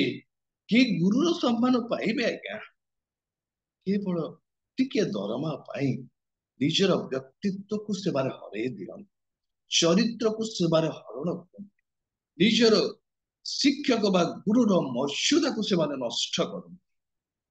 କି ପ୍ରକାର ଶିଷ୍ୟମାନେ ସେମାନଙ୍କୁ ସମ୍ମାନ ଦେବେ? ସ୍କୁଲରେ ସେମାନେ ପାଠ ପଢିବାକୁ ଆସିଥାନ୍ତି, କିନ୍ତୁ ମଦ ପିଇ ରାସ୍ତାରେ ଥାନ୍ତି। ବାଃ! ଏଣୁ ପ୍ରଭୁ ଯୀଶୁ ଖ୍ରୀଷ୍ଟ ଜାଗତିକ ଶିକ୍ଷା ଏବଂ ଶିକ୍ଷାକୁ ଗୁରୁତ୍ୱ ଦେଇନାହାନ୍ତି, କାରଣ ସେମାନଙ୍କର ଶିକ୍ଷା ଭିନ୍ନ ପ୍ରକାର, ଜୀବନ ଭିନ୍ନ ପ୍ରକାର, ସେମାନଙ୍କର ଆଚରଣ ଭିନ୍ନ, ସେମାନଙ୍କର ଉଚ୍ଚାରଣ ଭିନ୍ନ, ଗୁରୁତ୍ୱ ଦେଇନାହାନ୍ତି। किंतु शिष्य एवं शिष्यत्व शिक्षक एवं शिष्यत्वर पवित्र संबंध कालरू ही रही आद्य कालरू वाक्यरू मध्य अछि आद्य कालरू ही जे ए महान पवित्र संपर्क रही आसुछि मु आउ गोटे विषय भूली गली मु तांको विषय कहबी जहांको द्वारा आज आमे गुरु दिवस पालन करूछु से सर्वपल्ली राधाकृष्णଙ୍କର जन्म सेप्टेम्बर 5 1888 साल तामिलनाडुर तिरुमणि गाँव जन्म ग्रहण कर मन रखिबा जगतर ज्ञान जगत विषय जानिबा एवं आत्मांकर विषय अंतर को देखिबा अन्य मानक मत देखिए ना सर्वपल्ली राधाकृष्णଙ୍କର जन्म सेप्टेम्बर 5 आज दिन 1888 साल तामिलनाडुर तिरुमणि गाँव जो से स्थान से जन्म ग्रहण कले आ से दिन ठारू एही गुरु दिवस पालन होई अछि तेबे वाक्य मध्य को आमे छिबा पुरातन नियम देखु से स्थान रे मध्य पुरातन नियम रे मध्य गुरु एवं शिष्यंकर परंपरा रही जदि मौसांक जीवन को देबु मौसांकर परम शिष्य थे जीवसिंह आ से थिले विश्वस्त तांको क्षेत्रीय भाबे तांको गढ़ी तोड़ीथिले मौसा आ तांकर अंते जीवसिंह को से भार देइथिले तांको युद्ध क्षेत्र रे तांको समर शिक्षा देइथिले तांको शिक्षित कराइथिले पाखे पाखे रहिथिले एवं शेष परामर्श तांको देइथिले मु जो माध्यम रे गमन करूछि ता होछि प्रभुଙ୍କ वाक्य एवं चेतना परामर्श अनुसार तुमे मत से प्रकार तुमे गमन कर मनुष्य उपरि निर्भर वाक्य उपरि निर्भर कर आ मते जे प्रकार प्रभु साहाय्य कले मोर जीवन यात्रा मध्य मु जेते बेले मिस्र किणान को जाउथिले से समय प्रभु मते सहाय हबे मोर पथ को प्रशस्त कले एणु हे झिओसिओ तुमे मध्य मु तारी एही इस्राएल मानकर दायित्व नियो एवं निज उपरि लोकों उपरि भरोसा न करी मोहर वाक्य अर्थात प्रभुଙ୍କ वाक्य उपरि निर्भर हुआ एही शिक्षा मूसा झिओसिओ को देथिले आ झिओसिओ एवं मूसाଙ୍କ ମଧ୍ୟରେ ଏକ ସୁନ୍ଦର पवित्र संपर्क रहिथिला मोर प्रिय भाई भूमी दूतरे जदु देखु आमे एली याजक शिलो मंदिर याजक जदि बा तांकर दुई पुत्र हफ्नी एवं फिनस से मानकु से प्रभुଙ୍କ निमंते गढ़ी पारिले नाही तांको चरित्र को संशोधन करि पारिले नाही तांको जीवन को सुंदर करि पारिले नाही जदि बा याजकंकर दुई पुत्र एली याजकंकर दुई पुत्र किंतु से सामुएल को अपना शिष्यत्वर अधिकार अपना पाखरे रखले से सामुएल को प्रभुंकर नाम रे प्रभुंक वाक्य रे ज्ञान रे तांकु बढ़ाई के ना एलिशा आ सामुएल थिले एलिजाजकंकर जड़े उत्तम शिष्य आ परवर्ती समय रे ए प्रकार एक आदर्श शिष्य हेले ते इस्राएल रो भविष्य तांको विषय रे हम कोन बेले बेले जगतर शिक्षक माने निज पिला मानकु परिवार को गठन पिला मान को सुशिक्षित करि पारंती नाही से जो स्थान रे अछंते से स्थान को नहीं पारंती नाही किंतु अन्य पिला माने से माने शिक्षकंक आदर्श रे मनीष हो निज गुण रे ठिया हो हम निज गार अनेक उदाहरण बापा जते बेले शिक्षक थांती पिला माने ही मध्य शिक्षित काभा गोटे दीटा परिवार अनेक कहीं प्रकार हो शिक्षार मूल्यबोध को अपना संतान माने बुझी पारंती नहीं कहीं जहाँकि एलिजाजकंकर निज संतान मान को केते से चेष्टा करिथिबे जे मो परी मो पिला माने मध्य प्रभुଙ୍କ सहित लागी रहन उत्तम जीवन काटंतु जीवन को चरित्र को संशोधन करंतु चेष्टा करिथिबे କିନ୍ତୁ ପିଲାମାନେ ଅବାଟରେ ଚାଲିଗଲେ। ପିତାଙ୍କର ଆଦର୍ଶକୁ ସେମାନେ ଗ୍ରହଣ କଲେ ନାହିଁ। ପରେ ଯିଏକି ଏଲକାନା ଏବଂ ହାନାଙ୍କର ପୁତ୍ର ସାମୁଏଲ ସେହି ଆଶ୍ରମରେ ସେହି ଶିଲୋ ମନ୍ଦିରରେ ଥାଇ ନିଜକୁ ପ୍ରତିଷ୍ଠା ଲାଭ କଲେ, ନିଜକୁ ପ୍ରଭୁଙ୍କ ପାଇଁ ସୁଦକ୍ଷ ହେଲେ। ହାଲେଲୁୟା। ଏଣୁ ଏଲିଜାଜ ଏବଂ ସାମୁଏଲଙ୍କ ମଧ୍ୟରେ ଏକ ସୁନ୍ଦର ପବିତ୍ର ସମ୍ପର୍କ। ତୃତୀୟରେ ଆମେ ଦେଖୁ ଏଲିୟ ଏବଂ ଏଲିସା। ଦେଖନ୍ତୁ ଆଜ୍ଞା, ଏଲିୟ ଜଣେ ଭବିଷ୍ୟତ ଶ୍ରେଷ୍ଠ ଭବିଷ୍ୟତ ବକ୍ତା, ଆଉ ସେମାନେ ଯୋଉମାନଙ୍କର ଅନ୍ତଃକରଣ ସ୍ଥିତ, ଯୋଉମାନେ ପ୍ରଭୁଙ୍କ ପାଇଁ ଉତ୍ସର୍ଗୀକୃତ, ସେମାନଙ୍କର ଶେଷ ଅବସ୍ଥାକୁ ସେମାନେ ଜାଣନ୍ତି ଆଉ ସେଥିପାଇଁ ସେମାନେ ନିଜେ ଏକ ସୁନ୍ଦର ସ୍ତମ୍ଭ ସେ ନିର୍ମାଣ କରନ୍ତି ଯେ ମୋ ଉତ୍ତାରେ ଯୋଉମାନେ ଆସିବେ ସେମାନେ ଏହି ଦାୟିତ୍ୱ ଗ୍ରହଣ। ଅର୍ଥାତ୍ ନୂତନ ଏକ ପଥ ମାର୍ଗଦର୍ଶକ ଭାବେ ନୂତନ ଶିଷ୍ୟତ୍ୱକୁ ସେମାନେ ନିର୍ମାଣ କରନ୍ତି, ନୂତନ ଶିଷ୍ୟ ମାନଙ୍କୁ ସେ ସୃଷ୍ଟି କରନ୍ତି, ଗଠନ କରନ୍ତି। ଏଲିୟ ସେ ପ୍ରକାର ଜଣେ ମହାନ ଭବିଷ୍ୟତ ବକ୍ତା। ସେ ତାଙ୍କ ଅନ୍ତେ ଏଲିସାଙ୍କୁ ସେ ଅଭିଷିକ୍ତ କରି ଯେ ବାବୁରେ ମୋର ତ ସମୟ ଆସି ଯାଇଛି, ଆଜି ତତେ ମୁଁ ମୋ ନାଁରେ ମୁଁ ଯେଉଁ ସ୍ଥାନରେ ଅଛି, ମୁଁ ଯେଉଁ ଜୀବନ କାଟୁଛି, ମୁଁ ଯେଉଁ କାର୍ଯ୍ୟ କରୁଛି, ମୁଁ ତାରେ ତୁମେ ସେହି କାର୍ଯ୍ୟ ଅଭିଷିକ୍ତ କରିଥିଲେ। ଯଦି ଆମେ ପ୍ରଥମ ରାଜାବଳୀ 19 ଦେଖୁ, ଯଦି ପ୍ରଥମ ରାଜାବଳୀ 1-2 ପର୍ବ ଦେଖୁ, ଏଲିୟଙ୍କ ବିଷୟରେ ସେ ଲେଖା ଅଛି, ଆମେ ସେଇ ସ୍ଥାନରେ ଲେଖା ଅଛି ଯେ ସାମୁଏଲ ଏଲିୟ ଆପଣା ନିଜସ୍ୱ ଶିଷ୍ୟ ଏଲିସାଙ୍କୁ ସୁନ୍ଦର ଭାବେ ଗଢ଼ିଥିଲେ। ଆଉ ଏଲିସା ଏହି ପ୍ରକାର ଏକ ଶିଷ୍ୟ ଥିଲେ, ସବୁ ଅବସ୍ଥାରେ ଏଲିୟଙ୍କର ପାଖେ ପାଖେ ତାଙ୍କର ପ୍ରତିଟି କାର୍ଯ୍ୟ, ପ୍ରତିଟି ବାକ୍ୟ, ତାଙ୍କର ଜୀବନକୁ ସେ ଲକ୍ଷ୍ୟ। ଯେତେବେଳେ ତାଙ୍କର ଶେଷ ସମୟ ଆସିଗଲା, ଏଲିୟଙ୍କର ସେ ରୂପାନ୍ତରିତ ହେବେ, ଅଧା କଣ ଅନ୍ତର୍ଧ୍ୟାନ ହେବେ, ସେ ସ୍ୱର୍ଗକୁ ଚାଲିଯିବେ। ଏଲିୟ ଜାଣିଥିଲେ ମୁଁ ଆଉ କିଛି ସମୟ ପରେ ମୁଁ ଚାଲିଯିବି, ଅନ୍ତର୍ଧ୍ୟାନ ହେବି, ପ୍ରଭୁ ମତେ ଉଠେଇ ନେଇଯିବେ। ସେଇ ସମୟରେ ଏଲିସା ଜାଣିପାରିଲେ ଏବଂ ତାଙ୍କ ପଛେ ପଛେ ଯେ ନା ମୁଁ ଛାଡିବି ନାହିଁ, ମୋ ଠାରୁ ତୁମେ ଦୂର ହୁଅ ନାହିଁ, ତୁମେ କେଉଁଠାକୁ ଯିବ? ବାରମ୍ବାର ଏଲିୟ କହୁଛନ୍ତି ଏଲିସା ବାବୁ ତୁମେ ଏଇ ସ୍ଥାନରେ ରୁହ, ମୁଁ ଟିକେ ଯାଉଛି ସେ ସ୍ଥାନକୁ। ଛାଡିବି ନାହିଁ, ମତେ ତୁମେ 2 ଗୁଣ ଆଶୀର୍ବାଦ କର, 2 ଗୁଣ ଆତ୍ମା ଦିଅ। ଶିକ୍ଷକଙ୍କ ଠାରୁ ଶିଷ୍ୟ ଛଡେଇ ନିଅନ୍ତି ଶିକ୍ଷା, ଆତ୍ମିକ ଶିକ୍ଷକଙ୍କ ଠାରୁ ଆତ୍ମାକୁ ଛଡେଇ ନିଅନ୍ତି ଶିଷ୍ୟ। କହିଲେ ମୋର ଧନ ବଲ କିଛି ଆବଶ୍ୟକ ନାହିଁ, ଘର ଦ୍ୱାର କୋଠା ବାଡ଼ି ଆବଶ୍ୟକ ନାହିଁ, କିନ୍ତୁ ତୁମ ଠାରେ ଥିବା ଆତ୍ମାଙ୍କର 2 ଗୁଣ ମତେ ଦରକାର।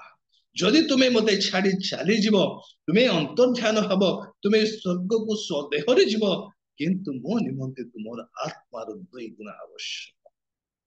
ଜଣେ ଶିଷ୍ୟ ଶିକ୍ଷକଙ୍କୁ ସେ ଦାବି କରୁଛନ୍ତି। ହାଲେଲୁୟା। ଆଉ ତାହା ସେ ସଫଳ। ଯଦି ଶିକ୍ଷକଙ୍କ ନିକଟରେ ଶିଷ୍ୟ ମାନଙ୍କର ଏକ ଆଶା ଥାଏ, ଏକ ନିବେଦନ ଥାଏ ଯେ ମୁଁ ଏ ବିଷୟରେ ଜାଣିବାକୁ ହବ, ମୁଁ ଏ ବିଷୟରେ ମୁଁ ଜାଣିବି, ସାର୍ ମତେ ଏ ବିଷୟରେ ମତେ ବୁଝେଇ ଦିଅନ୍ତୁ, ମୁଁ ବୁଝିପାରୁନାହିଁ। ଯଦି ଜଣେ ଶିଷ୍ୟ ଜଣେ ତାଙ୍କ ସାର୍ ମୁଁ କହିବି, ସେ କଣ କହିବେ ନାହିଁ? ନା ନା ନା ମୋ ସମୟ ନାହିଁ ଯାହା ବୋଲି କହିବେ କି?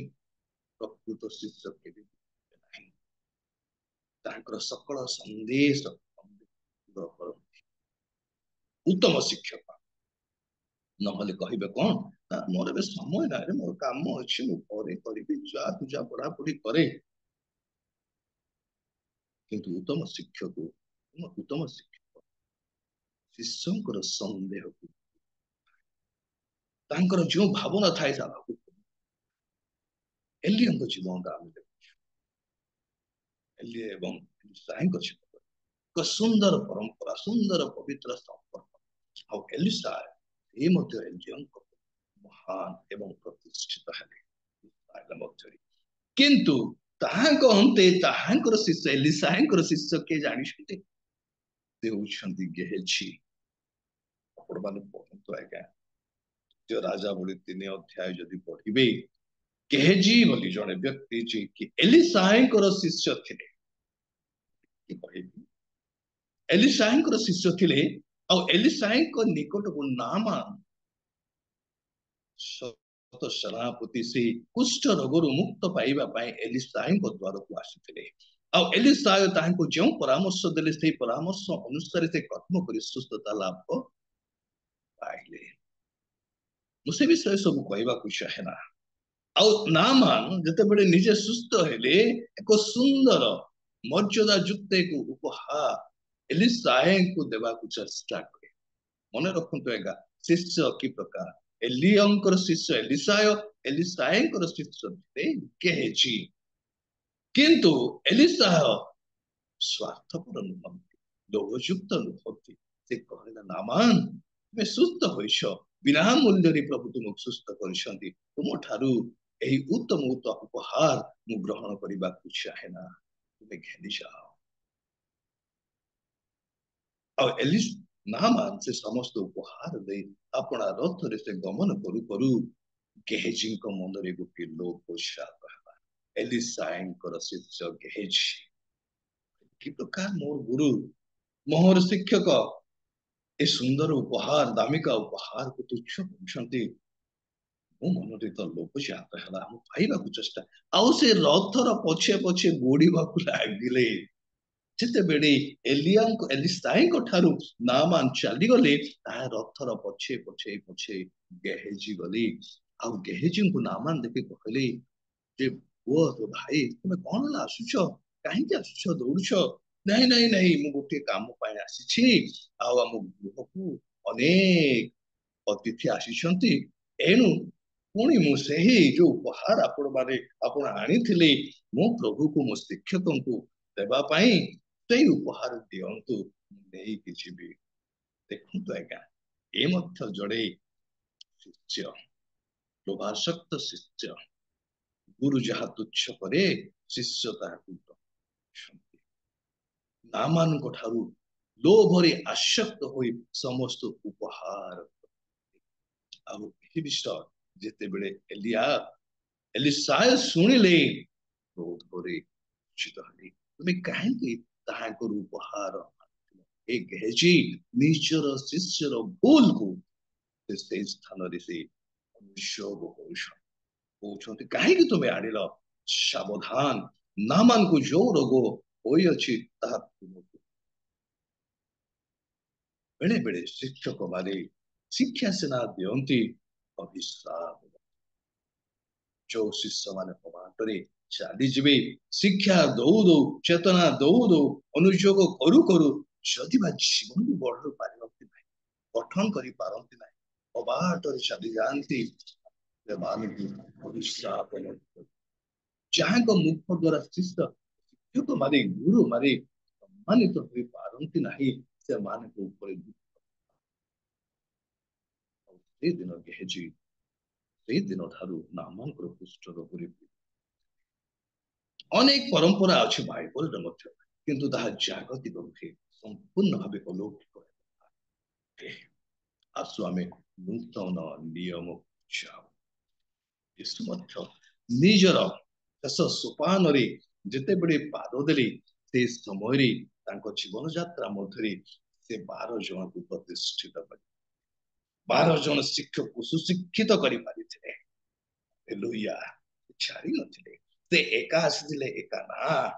ସେ ସତ୍ୟକୁ ରୋପଣ କରିବା ପାଇଁ, ଏଇ ଜଗତରେ ପ୍ରେମକୁ ରୋପଣ କରିବା ପାଇଁ, ଯୀଶୁଙ୍କ ତ୍ୟାଗକୁ ରୋପଣ କରିବା ପାଇଁ, ଯୀଶୁଙ୍କ ଯନ୍ତ୍ରଣା ଦୁଃଖକୁ ରୋପଣ କରିବା ପାଇଁ 12 ଜଣ ଶିଷ୍ୟଙ୍କୁ ସେ ଗଠିତ କରିଥିଲେ, ଶିଷ୍ୟ ମାନଙ୍କୁ ସେ ଗଠନ କରିଥିଲେ। ତୁମେ ହିଁ ମୋର ପ୍ରେମର ବାର୍ତ୍ତାକୁ ବହନ କରିବ, ଜଗତରେ ଦେବ। ମୋର ଜୀବନର ଶୁଦ୍ଧ ଚରିତ୍ରକୁ ତୁମେ ହିଁ ପ୍ରକାଶ କରିବ। ମୁଁ ତ ଆଉ କିଛି କ୍ଷଣ ପରେ ମରିଯିବି, ଚାଲିଯିବି। ଆଉ ଜଗତର ସର୍ବଶ୍ରେଷ୍ଠ ଗୁରୁ ଏବଂ ଶିଷ୍ୟ ହଉଛନ୍ତି ଯୀଶୁ ଏବଂ 12 ଜଣ ଶିଷ୍ୟ।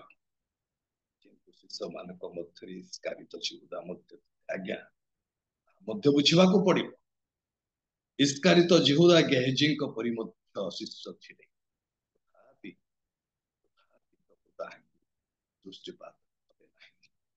ମୋର ଅନ୍ତର ଆତ୍ମାଙ୍କର ନିର୍ଦ୍ଦେଶ ପ୍ରକାରେ ତୁମେ ଯାହା କରୁଛ, ସେ ମିଠା ଚୁମ୍ବନ ଦେଇ ଏକ ବିଷାକ୍ତ ବିଷୟକୁ ତାଙ୍କ ହୃଦୟ ମଧ୍ୟରେ ଚୁମ୍ବନ ଦଉଛନ୍ତି ମିଠା, କିନ୍ତୁ ବିଷ ତାଙ୍କ ଅନ୍ତରରେ ଯୀଶୁଙ୍କ ହୃଦୟ ମଧ୍ୟରେ, କିନ୍ତୁ ପ୍ରେମମୟ ଯୀଶୁ ତାଙ୍କୁ ସେହି ପ୍ରେମରେ ଯାହାକି ଅନ୍ୟମାନଙ୍କ ଶିଷ୍ୟଙ୍କୁ ଯେ ପ୍ରକାର ସେ ପ୍ରେମ ଥିଲେ, ତାହାଙ୍କୁ ମଧ୍ୟ ସେ ଆପଣା ଶରୀରକୁ ଅର୍ଥାତ ରୁଟିକୁ ଭାଙ୍ଗି ଦେଇଥିଲେ। ସେଇ ଇସ୍କାରିତ ଜିହୁଦାଙ୍କୁ ମଧ୍ୟ। ମୋର ପ୍ରିୟ ଭାଇ ଭାଇ, ଯୀଶୁଖ୍ରୀଷ୍ଟଙ୍କର 12 ଜଣ ଶିଷ୍ୟ ଜଗତକୁ ଟଳମଳ, এই ପ୍ରକାର ଏକ ଶିକ୍ଷାରେ ଶିକ୍ଷିତ ହେଲେ, এই ପ୍ରକାର ଆତ୍ମାରେ ଭରପୁର ହେଲେ, ଅଗ୍ନି ରୂପେ ଜଗତରେ ଚଳିଲେ, ମୃତ୍ୟୁକୁ ଭୟ କଲେ ନାହିଁ, ସମସ୍ୟା ତାଡ଼ନା ଛଳନାକୁ ଭୟ କଲେ ନାହିଁ। ଆଜ୍ଞା, ଏ ପ୍ରକାର ଶିଷ୍ୟ ମାନଙ୍କୁ ପ୍ରଭୁ ଗଠନ କରି ଜଗତରେ ଛାଡ଼ି, ଏଣୁ ଆଜି ଜଗତର ଶିକ୍ଷକ ମାନଙ୍କ ଠାରୁ ଆମେ ଶିଖିବା ଆବଶ୍ୟକ। କଣ ଶିଖିବା? ଆମମାନଙ୍କ ଠାରେ ଆମେ ବିଜାତ ନୁହଁ, ଆମେ ହିନ୍ଦୁ ନୁହଁ ଯେ ତାହାଙ୍କୁ ଯାଇ ପୂଜା କରିବା, ଫୁଲ ଅର୍ପଣ କରିବା। ଆମମାନଙ୍କର ପରମ ଗୁରୁ ଯୀଶୁ, ଆମେ ମାନେ ତାହାଙ୍କର ଶିଷ୍ୟ। ପ୍ରଭୁ ତାହାଙ୍କର ଜଗତରେ ଥିବା ସମୟରେ ଗୋଟିଏ କଥା ଶିଷ୍ୟ ମାନଙ୍କୁ କହେ, ତୁମେ ଯଦି ମୋର ପ୍ରକୃତ ଶିଷ୍ୟ ହେବ ତାହେଲେ ଗୋଟିଏ କାମ କର, ଆମେ ତ ତୁମର ଶିଷ୍ୟ, ଯଦି ଉତ୍ତମ ଶିଷ୍ୟ ହେବାକୁ ହେଲେ କଣ କରିବା? ଗୋଟିଏ କାମ, କାରଣ 15:8 ଲେଖା ଅଛି, ତୁମ ମାନଙ୍କ ଠାରେ ଆତ୍ମାଙ୍କ ଫଳ ପ୍ରଚୁର ପରିମାଣରେ, ଆତ୍ମାଙ୍କ ଫଳ ତୁମେ ପ୍ରଚୁର ପରିମାଣରେ ତୁମେ ଧାରଣ କର, ତେବେ ତୁମେ ମୋର ପ୍ରକୃତ ଶିଷ୍ୟ ହବ।